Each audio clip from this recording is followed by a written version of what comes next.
The Prentice Alsop Heating and Air Coaches Corner, fueled by Donut Country and McDonald's Murfreesboro on FM 101.9 and AM 1450 Murfreesboro, FM 100.5 Smyrna, and streaming at WGNSSports.com.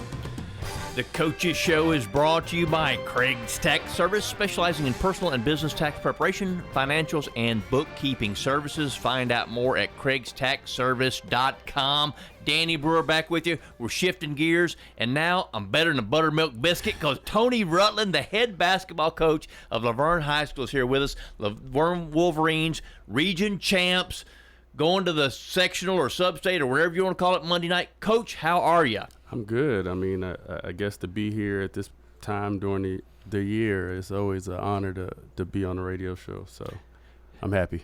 Absolutely right. Okay, so let's talk a little bit about the week that was the region tournament. You guys had a good region, couple of close games, and then you really put on a show. Tell me a little bit about the opening with, I guess the first game that you played was against Rockvale. Rockvale. Yeah, that's right. Yeah, Rockvale in the opening round of it. Yeah, Coach Wendell did a hell of a job of what a game plan for us.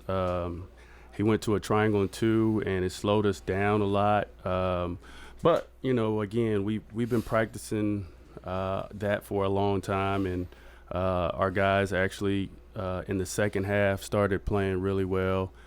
So they were able to come through and just change their game. It was the other guys that helped us in the second half. Landon and Sherm, they stayed solid, but, you know, it was the other guys that helped us in the second half to get to the next round. I think the Cookeville game was the same way. One of the best basketball games that I've seen this year, just nip and tuck, back and forth. Cookeville's ahead, Laverne's ahead, Cookeville's ahead, Laverne's ahead. Great basketball game.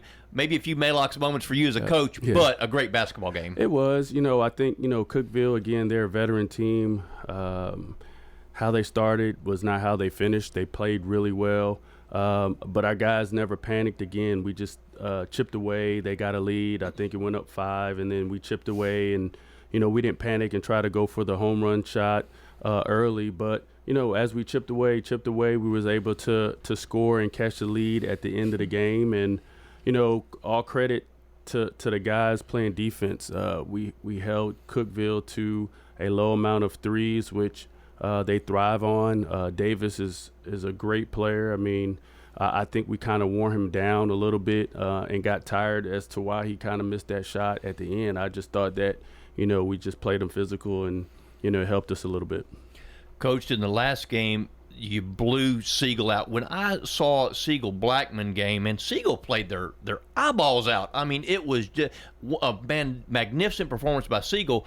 But then in y'all's game, man, the defense, again, I think was the key there because you blew them out from the get-go. From the opening tip, you were in complete control. Yeah, I mean, the score doesn't say how, you know, Siegel is as a team. They're a great team. Obviously, they beat Blackman. But, you know, our plan was to, you know, hopefully keep Carter Webb off the free throw line and limit his shots a little bit and try to let other guys score. But, you know, they had a great shooter. I can't think of his name right now, but, I mean, he only missed two threes in the regional tournament. So all credit to our guys. We came out and we took another step up because, you know, the defense was great. It was great because the big guy, Landon Lee, their big player, he scored 1 point, and that was from the free throw line, but y'all completely eliminated him. Yeah, we just wanted to, you know, play him physical, and, you know, our guys, again, it was all the role guys. I mean, we passed the ball really well. We shared the ball really well on the offensive end. So not only did we play good defense, but we executed offensively. So we had a game plan, and that was probably one of the best game plans that we executed as a team. I think you're absolutely right, and that was one of the things. Team, that's the most important thing because so many contributions from so many players, especially that you had your three seniors. Sherman's not a senior; he's a junior, which that's good news about him. Yeah. But you're 3 guys in double figures. Yes. You shared the ball extremely well. Talk a little bit about Cam Samuel, because I think that he's a kid. We've talked about him before. He's a kid that is like the glue and epitomizes team. He is our glue. I mean, he led the team in assists that game. I mean, he passed the ball. He has a good basketball IQ. He can jump out of the gym. He can play any player that's a big, a guard. I mean, he's going to play physical. I mean, he did a great job on their big. So, where there's rebounding, blocking shots, taking charges, he's going to do it, and we feed off of him. He sets screens, and, if he gets rolling to the basket, I mean, as you saw, he can jump out of the gym and dunk it, and he did that the other night. And, him and Evan Hussey, who is a senior, and he doesn't get a lot of credit because he doesn't score, but, I mean, I'm always putting him on the best guard. So he's a heckler, and he's one of those gnats that you just don't like as an offensive player. So let's talk a little bit about Samuel and his jumping ability. If I put $100 bill on top of the backboard, do you think he could get up there and get it? If he doesn't, he will try until he gets it. I'm sure he'll be real close. Because, the thing about him is on a couple of those rebounds when he has like some tips, he's up so high, I don't think he realizes how high he gets above the rim. I don't think so either, because I've seen him jump so high that when he lands, he thinks he's going to land before he really lands, and it gets him off balance, and he doesn't understand how high he can jump. Let's talk a little bit about another one of the players. The bell cow of the team is Landon Bryant. In the Cookeville game, he accepted his role so wonderfully. The three-pointer he hit to tie the game late in the fourth quarter was a huge shot, and he threw it up there with confidence, and it found the bottom of the net. Talk a little bit about him and that play in particular. Well, I mean, we were down 3. I thought it was a good opportunity. They were in the triangle in 2, and I didn't want to have the help there on a pick and roll. So he was able to get some space, create space, and he felt good about it. I mean, he missed one right before, I believe, but we got the ball back, and, he felt confident. I mean, all tournament, all year, he's been feeling confident about his shot. I mean, he's a workaholic. He's always in the gym, and I trust him just to, take shots when he feels it, and he knocked it down, and that was real big for us. The transition that he's made from kind of the guy that floats around to now being the point guard this year. Talk about how he's embraced that role and what that's meant for him and the team. To me, this change has made him probably one of the best combo point guards, shooting guards in Middle Tennessee. I really think that he should be up there for Mr. Basketball, but again, that's out of our hands.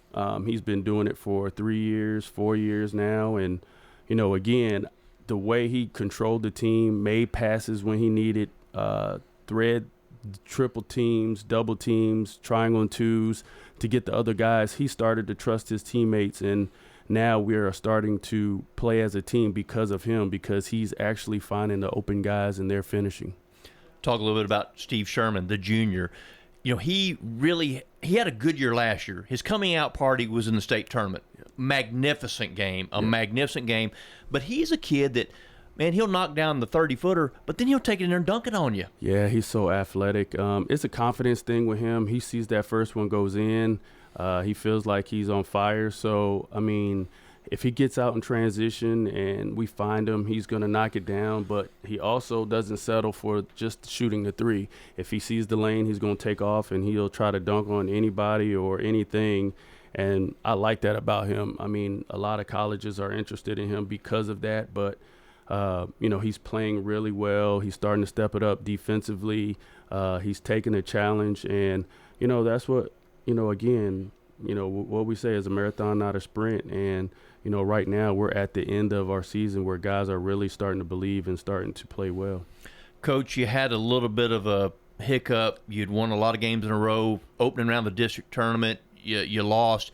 Maybe in retrospect, was that good for your team to kind of not – because long winning streaks are going to be broken, and you don't want it to be broken at the wrong time. Yeah, I think so, because we still were able to get an opportunity to play the next day or the day after. But it was good for us. It got us back to where we needed to work and practice and understand that, film sessions, what we did wrong. But I don't know if as a team we overlooked Lebanon to play Cookeville or whoever was next, but I think it was just some signs there, because we came out not ready to play like we did at Siegel. And so I think it was a good thing for us because we, like I said, we came back the next day, we saw what we did wrong, and we worked and made adjustments. Coach, I'm a big horse racing guy. Back a horse and get paid is my slogan. That's what you're doing right now.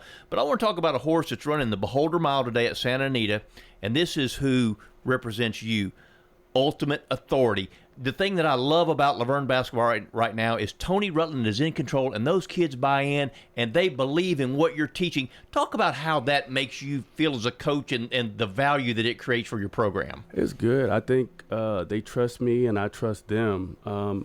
Because in practice or in the game, I don't want to be the guy that's in control because, again, I give Landon Bryant all credit.